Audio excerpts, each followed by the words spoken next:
The opening of Parliament in Lagos, Nigeria in 1960, with Princess Alexandra standing in for the Queen, marked the official launch of Africa's biggest democracy.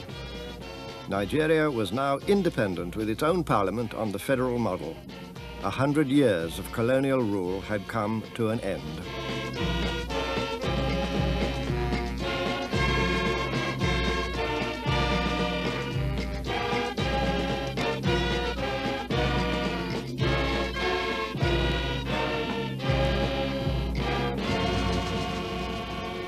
Those were exciting days, a profoundly liberating time in history, because the general attitude of white people to black people and of black to white now began to swing full circle, away from the old constricting racism of white superiority matched against black inferiority, and forward to a new acceptance of the attitude of the classical and medieval world that whites and blacks certainly are different from each other in their appearance as in their history, but in human terms just as certainly are equal with each other.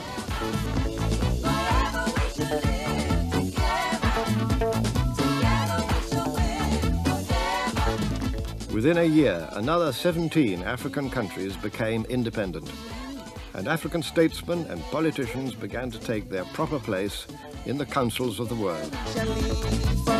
The ending of colonial rule was good for Africa. It brought new confidence, a sense of independent achievement, and many fresh opportunities. Africans unite, unite so we can cross the rivers, unite so we can cross the desert, unite so we can climb the mountains, unite so we can crush apartheid. No matter the color of your eyes and your skin, remember we are one in the blood. Remember we are one in the blood. Remember we are brothers in the world. Together we will solve our problems. Together we will save our countries. Together we will change the world.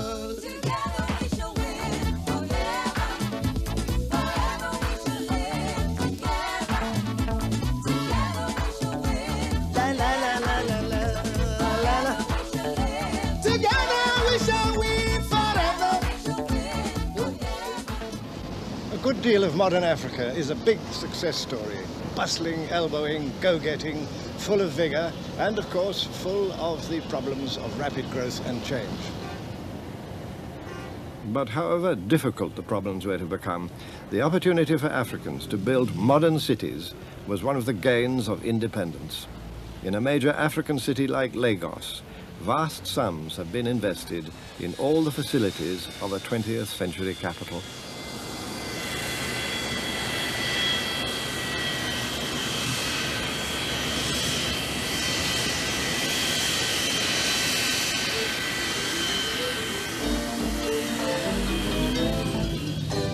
Lagos is a modern city running ahead of a much less developed countryside.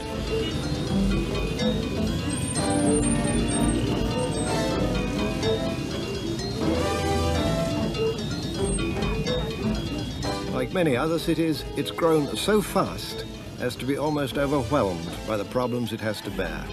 Problems of traffic and electric power and main drainage, problems of rising crime rates and overcrowded slums.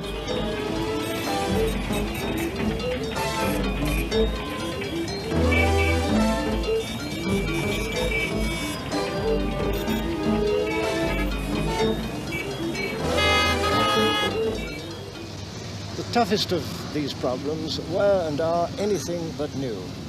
They have their roots in a social and economic crisis, a profound crisis which began within the European colonial empires in Africa and as long ago as the Second World War. That was when vast numbers of country people began to flood into sprawling towns and cities, looking for escape, for refuge from village hunger, from forced labor, and from other miseries of those days. Nairobi, capital of Kenya, has built up the same business success as Lagos and suffers from the same troubles. In fact, most African cities have trebled or quadrupled in size over the last 20 years. and resources have been spent in the cities at the cost of much larger rural populations. People from the countryside have continued to flood into the city looking for work and squat in the inevitable shanty towns which form on every patch of land, even close to the city centre. Crowded and insanitary, these shanty towns are breeding places for disease and crime. And massive unemployment among those who live in them is unrelieved by the welfare state facilities of wealthier countries.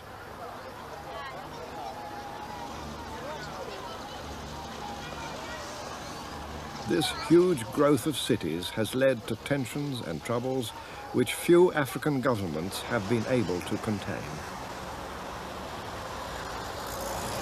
When independence came, European models of parliamentary government were adopted, but the European models have proved increasingly unworkable. This is not because Africans haven't known how to operate their own systems of representative or constitutional government, or even of democracy. On the contrary, their history has revealed a variety of such systems.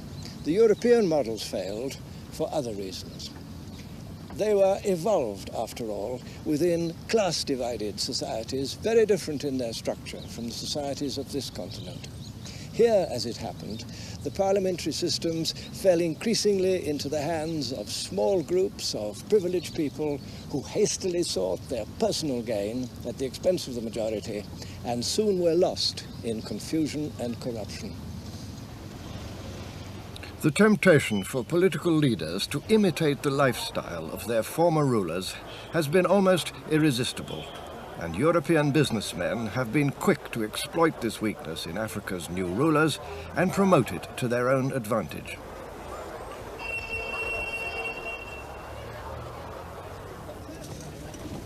The gap in living standards between a few rich and many poor has grown dangerously wide, and the worst aspects of the colonial legacy have sometimes reappeared in grotesque shape.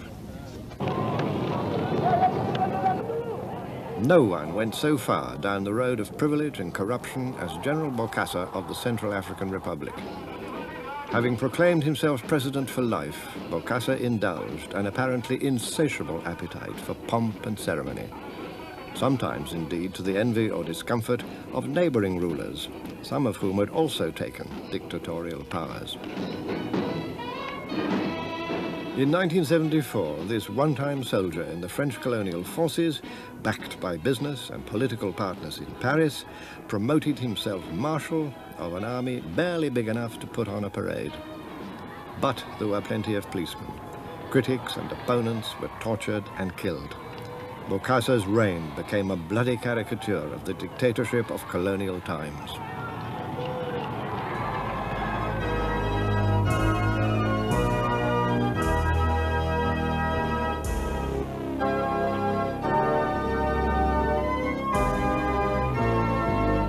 In 1977, with the solemn connivance of his friends in France, Bokassa had himself crowned as emperor over an empire of scarcely 2 million desperately poor people.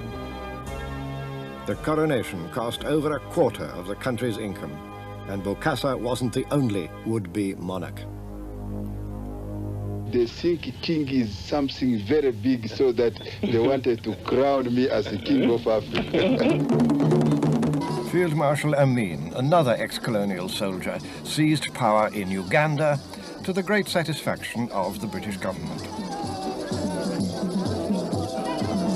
Like other African dictators, Amin stepped into a power gap opened by the failure of the political institutions derived from the colonial legacy. I have been most popular in the Africa because other Africa, even if it is a superpower, makes a mistake, the heads of state are afraid of correcting or pointing out that mistake. Only me who can point out that mistake, and that the entire Africa said that this is the hero of Africa and this is the king of Africa. Amin courted popularity in public while secretly imprisoning and torturing his opponents. Increasingly anxious to distract attention from the miseries he'd caused, Amin sent his army to attack neighboring Tanzania. Reluctantly, the Tanzanians hit back and went to the aid of Amin's opponents. This brief war was none of their choosing, but they embarked on it at great cost to themselves in the conviction that Africa must put its own house in order. Short of modern weapons, fuel and ammunition, the Tanzanians were still able to advance with speed, for they met little opposition.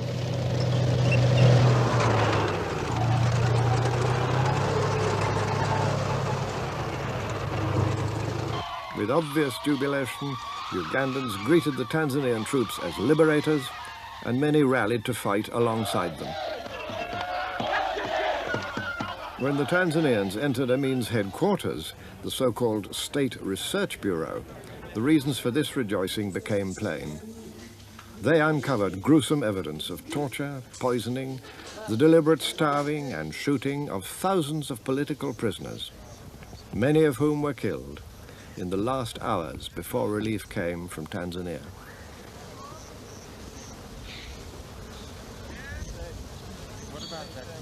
The wars which have diminished the gains of independence all have their origins in the colonial legacy and in the problems of building new nations.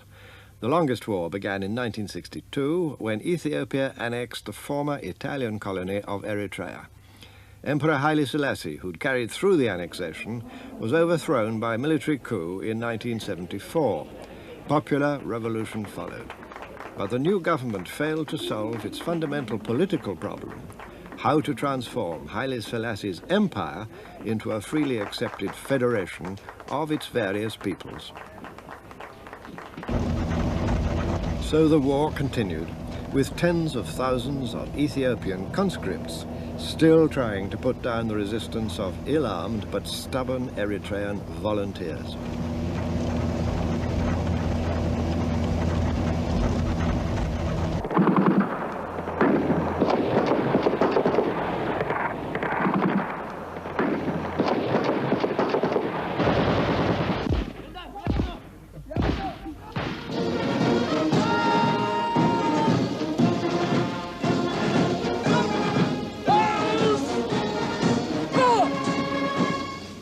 The military regime of Ethiopia, under its leader, Colonel Mengistu, stayed loyal to the old imperial ambitions, but the arms supplies no longer came from Britain and America.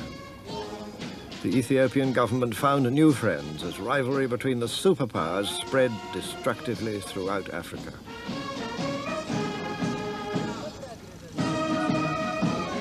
Outsiders continued to meddle with Africa's affairs. Ethiopia sought the help of the Soviet Union and the Eastern Bloc.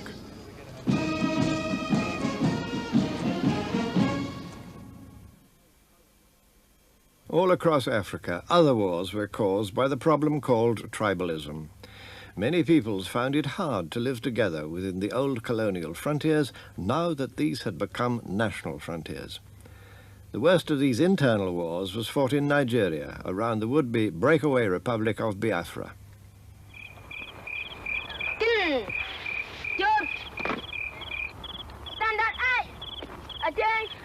The loyalties of the Igbo people, including some pitifully young volunteers, were ruthlessly exploited by their leaders. The Oxford-educated Colonel Ojukwu, the Igbo leader, had the backing of foreign oil and business interests. With the help of sophisticated propaganda, he convinced his followers that they must fight or face genocide. This was the problem of tribalism at its worst. We are Biafra, fighting for our nation, by the name of Jesus, we shall conquer. Oh, we are Biafra, Ojukwu, fighting for our nation, by the name of Jesus, we must conquer. We are Biafra, fighting for our nation, by the name of Jesus, we shall conquer. Oh, Biafra, oh, fighting for our nation, Ojukwu, in the name of Jesus, we shall conquer. We are Biafra, fighting for our nation, by the name of Jesus, we shall conquer.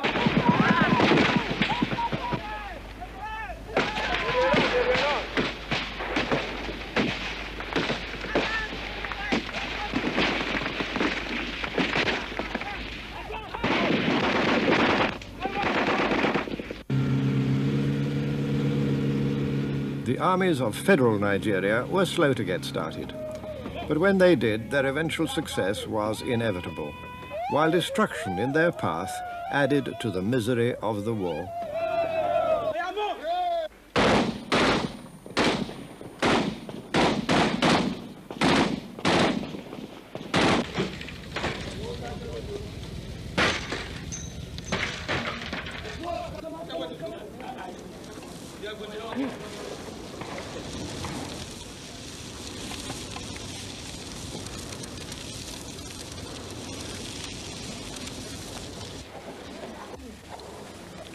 Many helpless people lost even the little that they had.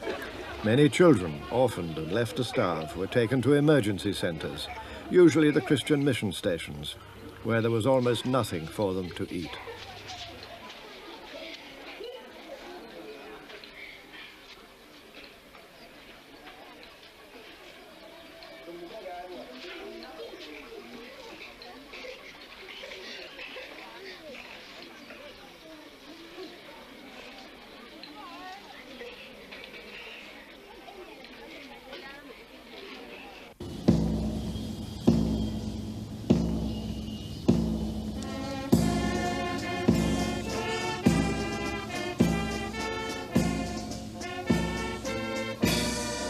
After 30 months of war, victory went to the armies of federal Nigeria, and there followed another 9 years of military rule. A succession of able generals showed that they could be both tolerant and constructive, and they restored the Federation to stability and peace.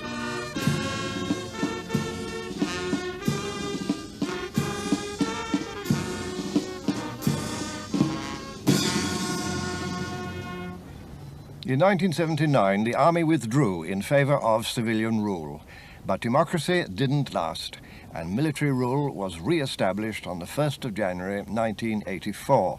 Nevertheless, the peace which the army brought to Nigeria has been remarkable for its generosity. The principle of no victor, no vanquished prevailed, and Nigerians became brothers once again soon after the war. And since then, a deliberate effort has been made on all sides, on all directions, to forget the past and join hands in order to build the future. I think in Nigeria's history, this process of reconciliation is something that every Nigerian ought to be proud of. The British had administered Nigeria as 3 big regions, which tended to make tribal nationalism worse. After the war was over, Nigeria's rulers wisely redivided this enormous country into many much smaller states, providing a blueprint for continued federal unity.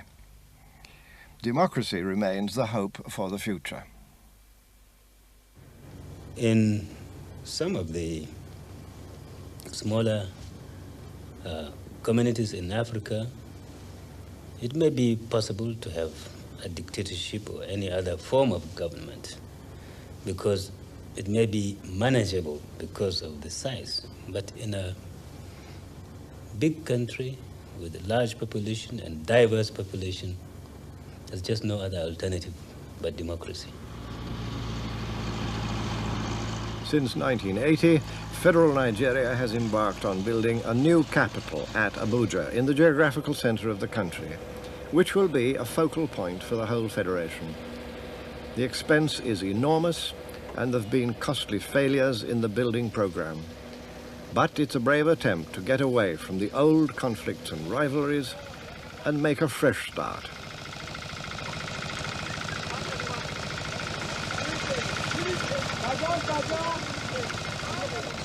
The great city of Lagos is crammed into a small island on the coast. When Nigeria became a major oil exporting nation, the whole country went on a spending spree, importing from abroad all kinds of goods and materials, from mountains of cement to expensive foreign foods. Most of these goods contributed nothing to development. Nigeria, once a food exporter, now imports food in growing quantities. Once aroused, the appetite for Western imports has to be satisfied. Attempts to limit imports are accompanied by massive smuggling and widespread allegations of bribery and corruption. It's often said that many African countries have become disastrously corrupt, that politicians insist on bribes or contracts will not be signed, that officials demand bribes or agreements will not be met, even that nursing sisters in hospitals expect bribes or nursing services will not be rendered. If much of that may be painfully true, perhaps we should ask why. Is it that Africans are naturally dishonest? The facts of history say no to that. Or is it then that the frailties and temptations associated with corruption have always been promoted by building a get-rich-quick system, such as many African countries have gone in for? To that, the facts of history have always said yes. The cities of Africa have enormous commercial vitality.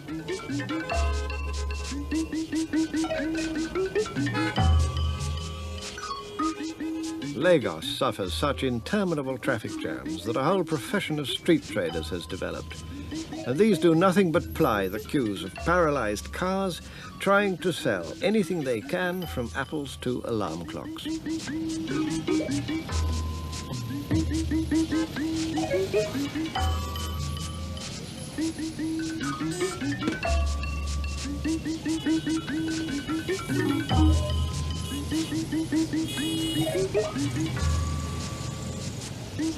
Price this one and make it very well. Also, this one is very good. What price? Which one do you want? So we negotiate the price. To pay for their imports and to get capital for development, many African countries borrow heavily from the outside world. Africa's debts to foreign countries multiplied 4 times in the single decade of the 1970s. And interest payments on these debts, often at high rates, eat into slender resources. A profound economic crisis envelops even the most advanced African countries. Africans naturally want the consumer goods which richer countries have to sell, and the big firms are only too happy to provide them.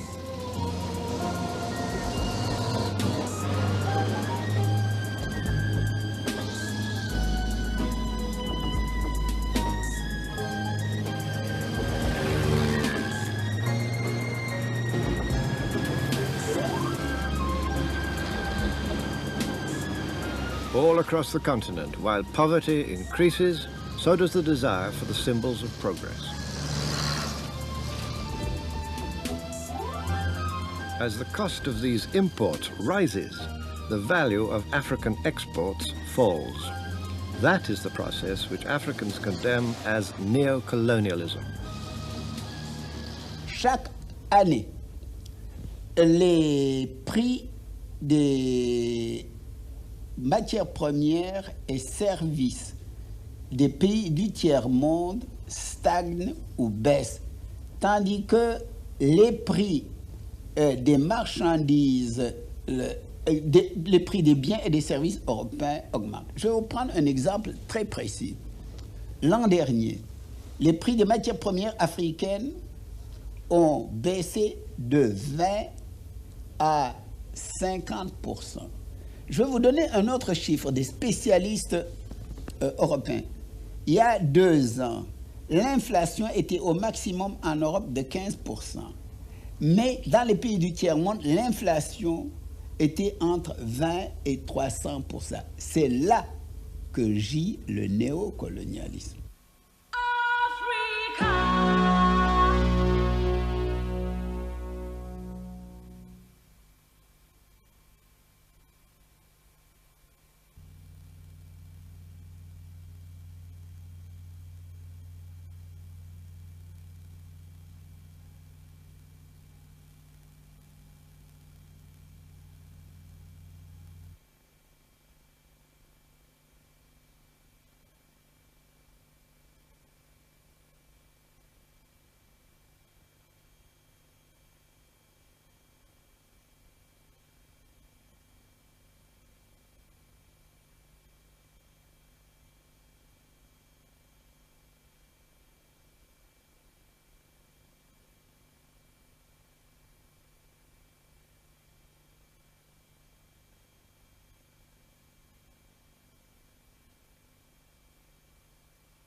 Africa depends on the export of raw materials. In Tanzania, the main export crop is sisal, a fibre used for rope and twine. Its export price is crucial to the country's economy. When we were preparing our first five-year development plan, the price of our sisal was 148 British old pounds before devaluation, 148 pounds per ton. We felt this price was not likely to continue. So we planned on the basis that we might average 95 pounds per ton. It dropped down to less than 70. We can't win. If the Tanzanians could make rope from their sisal, they'd get a better price for their produce.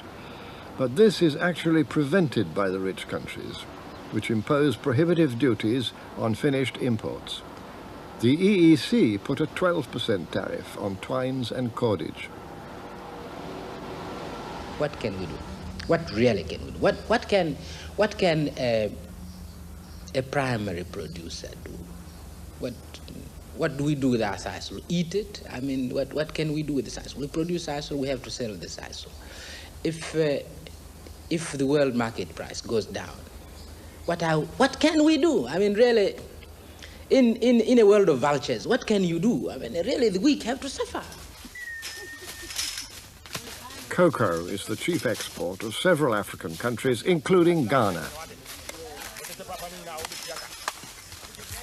The EEC put a 27% tariff on chocolate, so it doesn't pay for countries like Ghana to manufacture cocoa into chocolate. They have to sell it raw. Yet the price of raw cocoa sometimes falls, catastrophically. There was a time when you used to give us about 3,500 pounds for a ton of cocoa. Today, you're giving us something around the region of 1,000 pounds. So we're forced to have to slave some more, producing this cocoa, the gold, to bring over to you. Meanwhile, your goods, the prices of your goods have just risen and gone up and up and up. Your manufactured goods that you're passing on to us, which you've cultured us, not only into needing, but into wanting. If Africans can't win this trade war, perhaps they can earn precious foreign exchange by turning themselves into a tourist spectacle.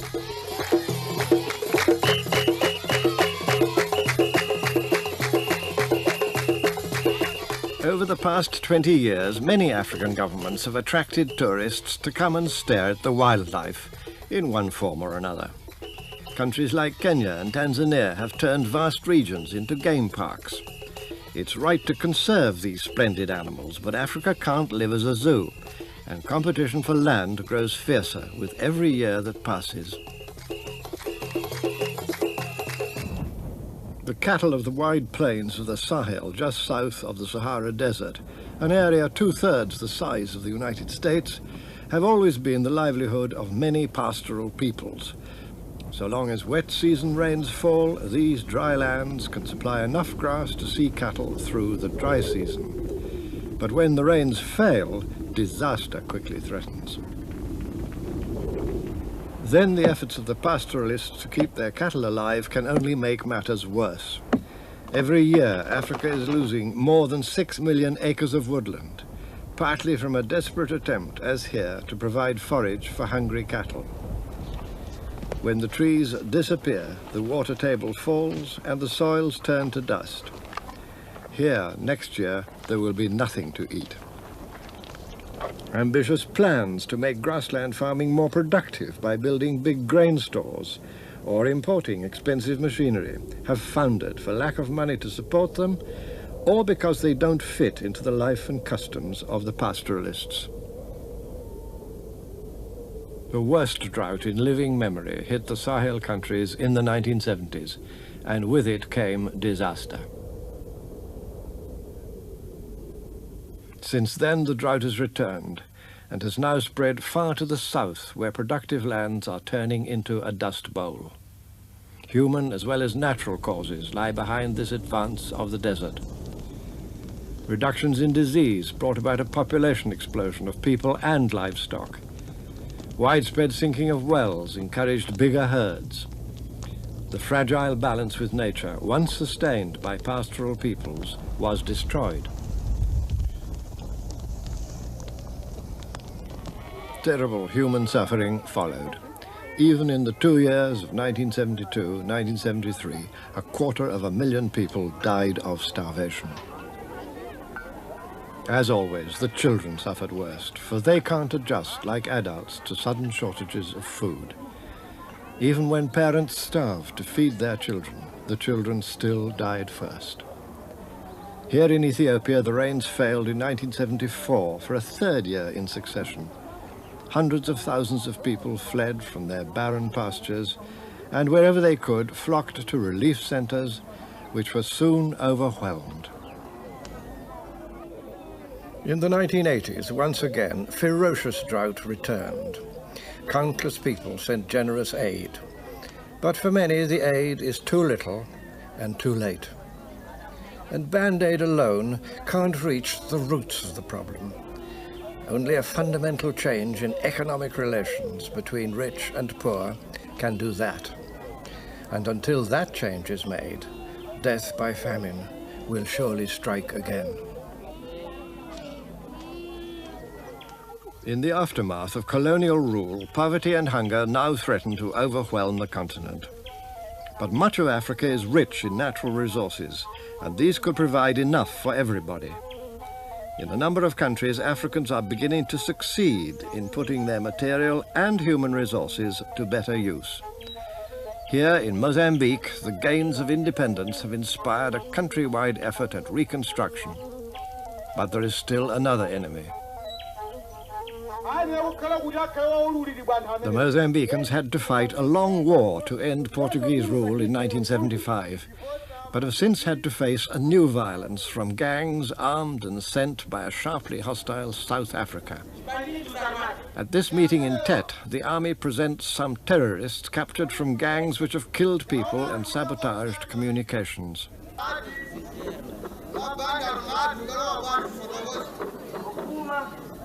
The principle here is that government should be everybody's business, and the army is very much a people's army. One young bandit tells the assembled people who recruited and paid him and what he was told to do.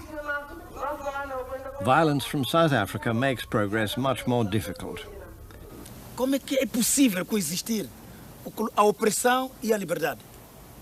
Enquanto existir o apartheid na África do Sul, enquanto existir na África do Sul o governo de minoria racista, não é possível a paz. O sistema ele próprio já é uma ameaça à paz. Só é possível a paz com a queda do apartheid. Democracia na África do Sul. Colonial Mozambique became desperately poor, barely able to feed its population. Yet as an independent country, it's potentially a land of great wealth, well able to feed many more people. Spreading across 16 degrees of latitude, Mozambique has soils and climate that could grow a very wide range of crops.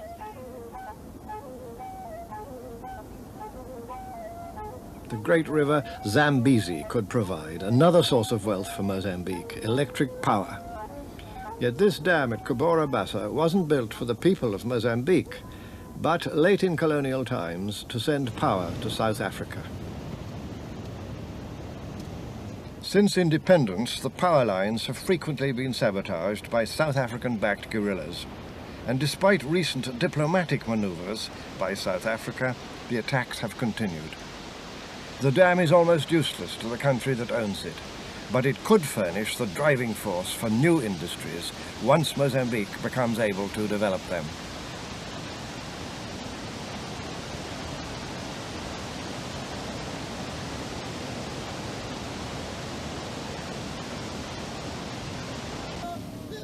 Large quantities of good coal are another of Mozambique's natural assets. This coal mine at Moatige produced little under the ousted colonial regime. But shortly after independence, the new government asked the miners to help in running the mine and got them interested in higher output.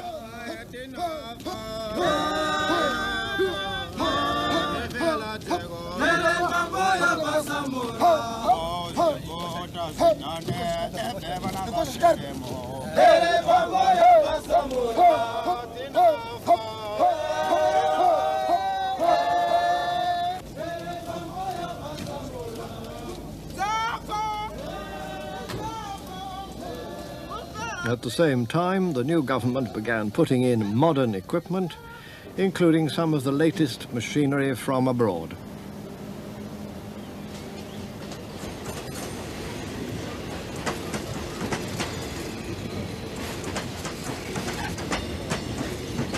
At Rissano Garcia on the South African frontier, trains still carry Mozambican workers to and from the gold mines of South Africa.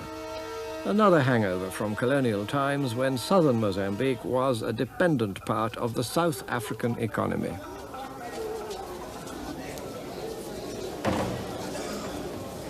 In the old days, the returning miners were often robbed on arrival and deprived of part of their earnings by the Portuguese authorities. Now they can keep their savings, and their gifts and goods are safe from pilfering.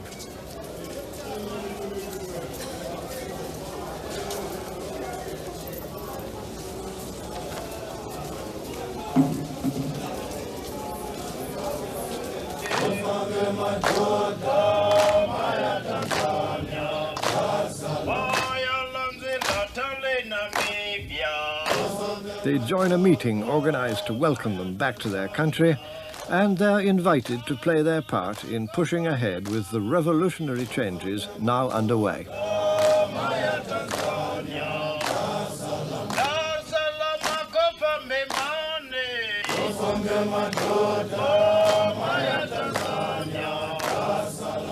Viva Frelimo! Viva! Viva o trabalhador moçambicano unido no estrangeiro! Viva! Viva o trabalhador moçambicano unido no estrangeiro! The drive for renewal goes on, the struggle continues. A luta continua! Continua! A luta continua! Continua! And that's the message in the schools as well.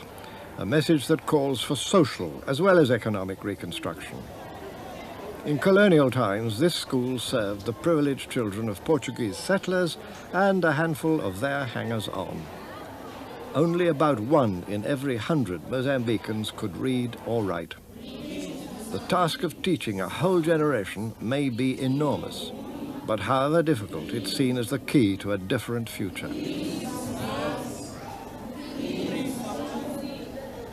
The teachers are almost as young as the students, and all of them are the children of long and bitter campaigns against a harsh colonial system. As they say and repeat, every classroom is a zone that we have liberated. At least one Mozambican died to liberate each of our classrooms. This new Mozambique has declared itself a non-racial society where discrimination is no longer permitted. And the answer to the legacy of strife and deprivation, as they see it, is to discover how to draw everyone into a drive for self-development. In the rebuilding of any society, what matters most is the development of its people. But this can be accomplished only when people are in a position to develop themselves, because nobody else in the end is going to be able to do it for them. This here is an agricultural cooperative on the outskirts of Maputo. It was formed just over a year ago by 38 people on land abandoned by a Portuguese settler when independence came.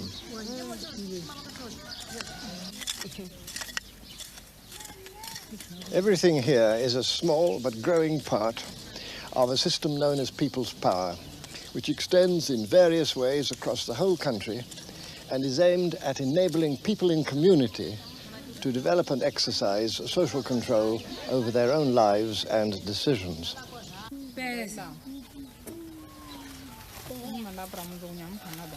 These women decided to work as a self-governing cooperative without any men and see if they could make a living by producing vegetables for Maputo city. Because they have the power to take their own decisions, they've been able to overcome many obstacles. They've built a productive enterprise.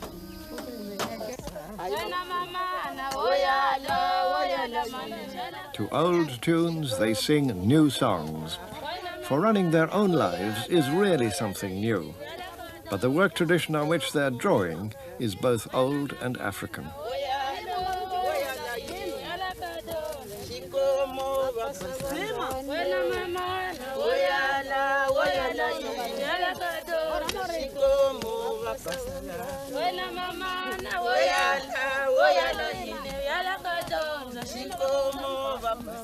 The freeing of women from past servitudes is another aspect of a Mozambican revolution which these people see as being and having to be very much their own creation, and their leaders see it in the same way. Não se importa a revolução, não se transplanta a revolução tem de ter raízes no país. E este sistema popular é o produto da luta de libertação, é o produto do nosso povo, corresponde integralmente ao desejo do povo inteiro moçambicano. Não se transplanta a revolução. With this revolution of people's power, Africa may well have found the long-term solution to poverty and confusion, for this is the solution of self-development. Here in Zimbabwe, once the settler colony of Rhodesia, it's a question of building on small and very difficult beginnings. The white Rhodesians crammed millions of country Africans, like this family, into dry and infertile tribal trust lands. Tendai Rusanamonzi and his family of 10 lived on this homestead for 12 years. Now he's been allotted new land a few miles away.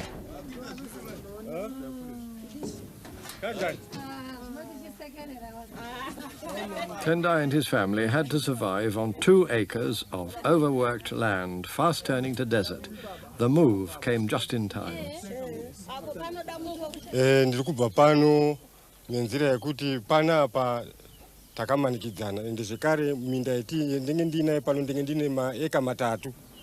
Ndenge ndine maeka matatu zvino mvura yeti ikanaya maeka iwayo abva anyura nemvura. Ivhu rakura rachembera. Ivhu radete. Saka ndakati regai ndiende kuri kubatsirwa wamwe kuti takapuwa minda. Saka ndakabva pano. Transport for the move was provided by the government as part of a resettlement scheme, which, if successful, could set a pattern for the rest of Zimbabwe as well as for some other African countries.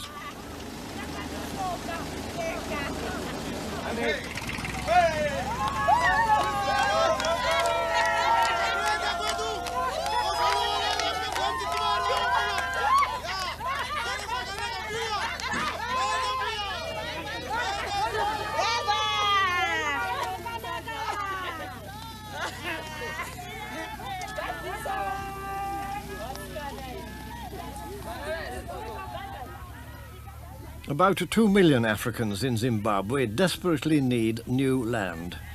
But whites still own 40% of the arable acreage and all the best of it. With more capital and experience, the white farmers are more efficient producers. But the land needs of a huge black majority are a powerful hunger. When a little land does become available, it's the start of a journey to a better future.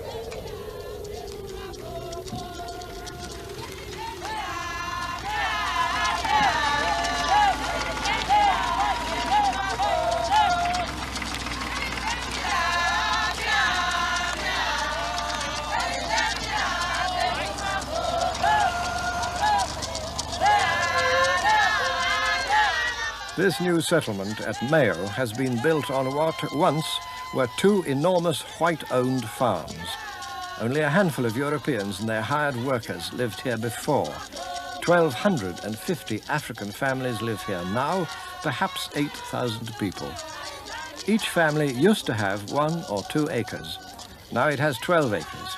No wonder they're happy.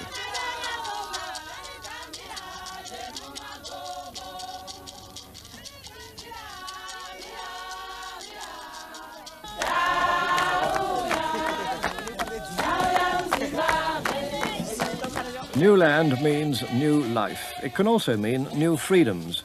Here, the people of the Mayo settlement have agreed among themselves to build for the future.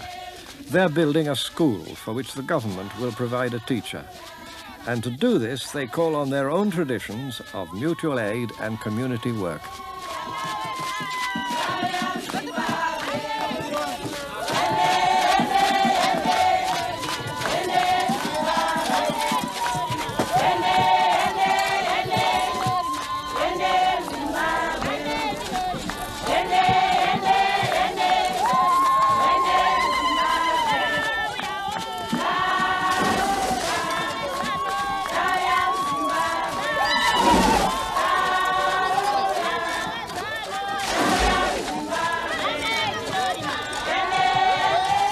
This is the Africa that really matters. The Africa of the vast majority, finding their own way to the future. Not begging for help, but expecting that their needs and capacities will be recognized. Our belief is, I think, the belief of every developing country, that the developed world should not isolate itself and hope that its own welfare can be served by preserving us as sources of raw material. We need to develop our industries, we need to develop our skills, and I think there's got to be this greater understanding between developed countries and developing countries. Our development will redound to the benefit of both sides.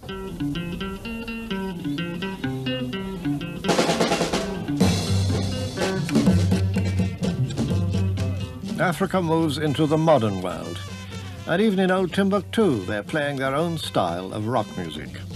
Ordinary Africans aren't dismayed by the challenges of the world today. And this is the Africa that doesn't despair, that can't afford to despair, but goes stubbornly ahead at its own pace, and yet knows when that's useful how to move with the times. So that there are small changes, small advances, even if these still have to go together with a round of chores that's hard enough and certain to continue. And these small advances nonetheless build into the restless dynamic of major changes, of contradictory advances which pose new problems and yet offer new opportunities to new generations and bring new equalities. Throughout their long history, Africans displayed creative energy and power. Today, making their own way again, the energy and power of the past can be renewed. Africa is going to be able to overcome its modern crisis in the measure that it develops from its own roots and draws strength from its own history of skill and enterprise and independent civilization. And as this self-development begins to flower in Africa now, so will the future begin to reflect once more the manifold achievements of the past.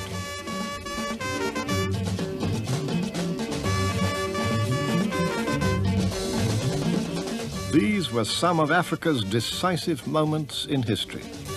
Today, beyond all present miseries, the sense of destiny and purpose begins to be renewed.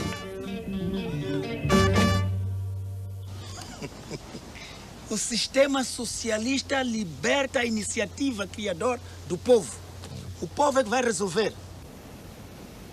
Our people were free some time ago. That's why you needed chains to get them. Today, you don't need chains because of the influence of our minds. You've got us all trapped, but we're breaking free. Et ce qui nous sauve, c'est notre vitalité. Vous avez l'esprit de méthode et d'organisation. Nous avons l'esprit d'intuition et l'esprit de création.